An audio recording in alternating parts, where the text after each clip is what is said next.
कि बकर ईद की बधाई दे रहे थे, लेकिन मैं उनको बोलना चाहता हूं, यूपी में गौ हत्या का मतलब जान रहे हो ना क्या होगा?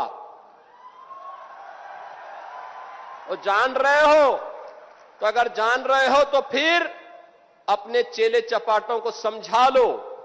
उसको बोल बाबूराव मर गया, बाबूराव सुबह में ही मर गया। कि किस तरीके से सूर्या की कुर्बानी देने वाला असद एनकाउंटर में ढेर हो चुका है। इसमें सीएम योगी ने अधिकारियों की बैठक बुला ली और गाजियाबाद समेत 8 जिलों के अधिकारियों के साथ उन्होंने बैठक की। जानकारी क्या है? जानकारी है कि इस मीटिंग में सूर्या हत्याकांड पर भी चर्चा होगी। सीएम ने कहा कानून व्यवस्था में लापरवाही बर्दाश्त तो नहीं होगी। अधिकारियों को कानून व्यवस्था बनाए रखने की बात कही। उन्होंने कहा कि कानून व्यवस्था से खिलवाड़ बर्दाश्त तो नहीं किया जाएगा।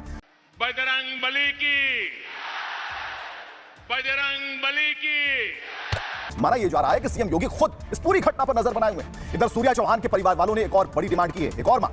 उन्होंने इस बार सीएम योगी से बुलडोजर एक्शन की मांग की है। परिवार वालों का कहना है जितने भी आरोपी इस घटना में शामिल थे उन सभी आरोपियों के घरों को बुलडोजर से जमींदोज कर दिया जाए, क्योंकि इस घटना में असद के साथ सिर्फ उसके दोस्त ही नहीं बल्कि असद के पिता नवाब ने सूर्या को मारने का प्लान बनाया था। असद के पिता ने ही सूर्या को मारने के लिए बकरीद का दिन चुना था और प्लानिंग के साथ बकरे की जगह सूर्या चौहान की कुर्बानी दे दी गई। और यही वजह है कि परिवार वाले बुलडोजर एक्शन की अब डिमांड कर रहे हैं। भारत माता की, भारत माता की।